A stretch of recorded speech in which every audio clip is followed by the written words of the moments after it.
President Donald Trump and dementia is a topic that just seems to not go away, and it's definitely not going to go away after his very bizarre slurring of speech and appearing to have a tongue 10 times its normal size. And this has to do with Donald Trump's mental health. Of course, there have been, there has been some speculation about whether or not he's dealing with any mental health issues. Donald Trump, who I've said a million times, I get it, he's not some brilliant, intelligent guy. Bullshit. But he's vicious. And he is able to form complete sentences without forgetting what he's talking about, without having the type of stumbles. We've said it. People closest to him told us that they feared that he was in mental decline. People very close to him told us that they feared that he was pre-dementia, that he had changed. Just with Joe, he's the last person to be talking about mental decline. Was that played at half speed? Ooh. I mean, seriously, he's lost a few steps. The president's close advisors, people around him, have noticed him repeating stories, expression for expression, you say, within a short period of time. And part of the reason I'm torn is not because I've got any interest in defending Donald Trump. Quite the opposite. He's always been really, really stupid.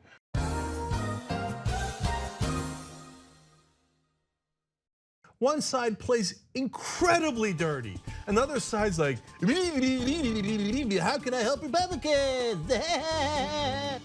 We have all the facts on our side. They have propaganda and money on their side. But if you care about being objective at all, today, Bernie Sanders endorsed me. So look, let me tell you something. It's an incredible honor. Okay, this guy's a legend. I think he's the most likely to become president of the United States. What? To have the courage to back me, just a simple congressional candidate, it's humbling. It's amazing. Senator and presidential candidate Bernie Sanders is now retracting his endorsement of California congressional candidate Cenk Uygur just hours after offering it to him. I got you $1. Oh, you almost had it. You gotta be quicker than that. We're acting like we don't have a giant audience. So from now on, Donald Trump is Loser Donald. It looks like I'm going to win. My whole life has been about winning.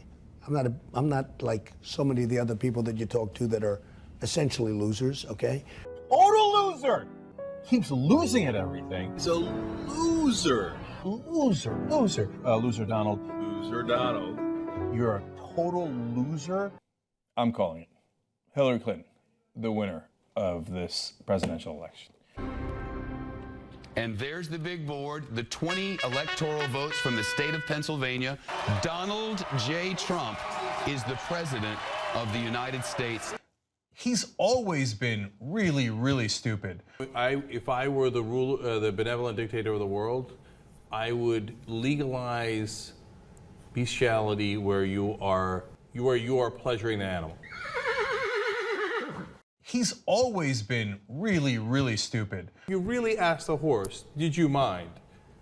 The answer's gotta be, no. I believe in journalism, and we here at Young Turks, we're trying to protect journalism and rebuild it. Progressives, on the other hand, believe in journalism. Wrong. Because we're right, it drives you nuts. Wow. I can give you 1,000 things that we were 100% right on. And we here at Young Turks, we're trying to protect journalism and rebuild it. That's a lie. I want to make this official. I'm a fucking moron. If you think you're doing journalism, you're not even close. I was one of the first to say that his reign would begin. So this is all a giant ad for Donald Trump. That's why you get the obnoxious press conference you just saw. That's the whole point of this. I'm now ready to be among the first to say that his reign will end. He will not finish his first term. Because we're right, it drives you nuts. We were right about everything. That's a lie. That's the reality of Joe Biden, and it is a big, big problem. And he will lose to Donald Trump. We can't have it. If you haven't been following the backstory on Trump dementia, there has been speculation for some time based on a variety of different incidents involving Donald Trump that it's possible that he may be in the early stages of dementia. And guess what? President Trump continued to attack Joe Biden's mental acuity, challenging the former vice president to take the same cognitive exam that's for people with Alzheimer's. It's an exam for people with Alzheimer's. You say, for example, that he was at Mar-a-Lago and didn't recognize lifelong friends. I will quote Steve Bannon. I will quote Steve Bannon. He's lost it.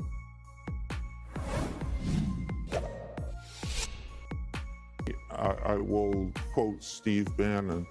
He's lost it. It's hard to do that from afar. It's almost, illegal. It is illegal for someone to actually make a diagnosis from afar. He's always had wild, insane conspiracy theories. He's never known a thing about policy, never cared to know anything about it. A poll released this morning, 49% of registered voters disagreeing with the statement, Joe Biden is mentally fit.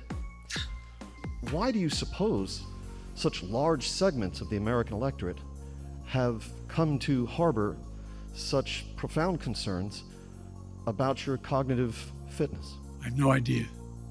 At kitchen table, I learned a lot of basic lessons. It's called America First. We didn't have America first. We had America last under previous presidents. They were more concerned with the world than they were concerned with their own country. And with I don't know. A Democrat that doesn't even know where he is. Well, guess what? First thing I do is going to repeal this Trump tax cut. On day one, we're going to repeal that tax bill that benefited the top 1% and the biggest corporations in this country. We're going to reverse those Trump tax cuts. On day one, I will move to eliminate Trump's tax cuts. Even the Heritage Foundation has pointed out that his tax cut did not work. The Heritage Foundation's senior policy analyst happened to catch that, and I was dumbfounded. The tax cuts are working. So we asked Biden to clarify. Well, I was referring to early on, they talked about whether or not that it stimulated the economy significantly. In the early studies, that wasn't. But Heritage says that's not right either. The Heritage Foundation has been supportive of the tax cuts. We think that they are benefiting Americans across the country. We choose truth over lies. And look, the tax cut he passed for multimillionaires and billionaires. Guess what? When I'm president, it's gone. It's gone. Democrats assert that the Trump tax cuts passed in 2017 were a giveaway to the rich. That's false. The income tax bill for rich individuals has actually gone up, not down. This reality is important for two reasons. First, false facts mislead the voters, and second, false facts lead to bad policy. And the way we pay for it is by rolling back unproductive tax cuts. Some of the $2 trillion tax cut the president put through. I mean, this is insane. I don't think Joe Biden knows what he's really saying in these speeches. Somebody else wrote it.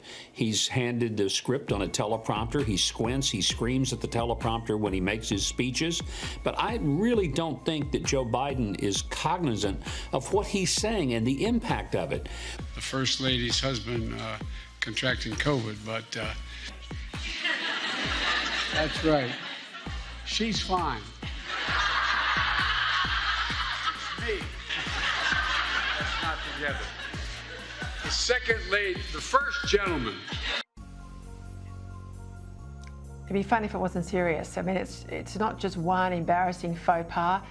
Time and time again, it's consistent, it's embarrassing, it's dangerous. The world is at a critical juncture, and Joe Biden is the leader we don't need right now. Now the ever-struggling Joe Biden was caught in yet another bizarre moment this week after claiming he used to drive an 18-wheeler semi-truck. Anyway, and if we I don't used to drive an 18-wheeler, man. Yeah. Oh, I wish The only problem? There's no evidence he ever did. It's not Joe Biden's fault. I mean, the cognitive decline is obvious, it's clear, it is a progress of his aging, but the people who put him there The Democrats who nominated him knew this was happening, and they have done America a huge disservice, the consequences of which we are all going to be paying the price of in world peace. You know, beyond Joe Biden, there's not a very deep bench here. Back in 1938, 39, you had FDR, you had Winston Churchill, you had Charles de Gaulle out there on the world stage fighting for freedom, fighting for the West. Who do you have here? Joe Biden, and then if he goes, who is it? Kamala Harris? To the cackling nincompoop who is a heartbeat away from the presidency, the comprehensively incapable Kamala Harris. Her wretched performance this week has cemented her place as the worst vice president in US history. Harris may be the single most transactional human being in America. There are timeshare salesmen you would trust more than Kamala Harris. And that little girl was me. You could find payday lenders who are more sincere. Do you plan to visit the border? Not today. But this woman is lazy. She is a lazy human being. Do not come. Do not come. And we can restore America's moral leadership on this planet. I mean, the woman she's more than a laughingstock. She's more than someone who's inept. She is lazy. She doesn't deserve the job. She should just resign. Do you think she's the right person to handle this task? So, let's do this. Seriously? I mean, this is a woman who just stands and cackles inappropriately at absolutely everything. She doesn't know where she is. That's what real leadership looks like. We just witnessed real leadership. She's not doing anything. She is everything that they joked about what Sarah Palin would be as vice president, absolutely brought to life. She's Joe Biden's best insurance policy in the job, but as you say, no wonder that Vladimir Putin, Xi Jinping, all of the other bad guys, the Ayatollahs, they're all just sitting back and laughing and saying, we're going to take as much as we can while these clowns are in office. Do you have a message for the rest of the world? Yes, America's coming back like we used to be. Ethical, straight, telling the truth, moving in a way. They want you to help put America back where you found it and leave it the hell alone. Let's go, Brandon. Biden is a puppet of Bernie Sanders, AOC, the militant left, the people that want to rip down statues and monuments to George Washington, Thomas Jefferson, Benjamin Franklin. How can I help Republicans? Mr. President, words matter. I'll lead an effective strategy to mobilize true international effort to pressure. I am your voice. He's always been really, really stupid.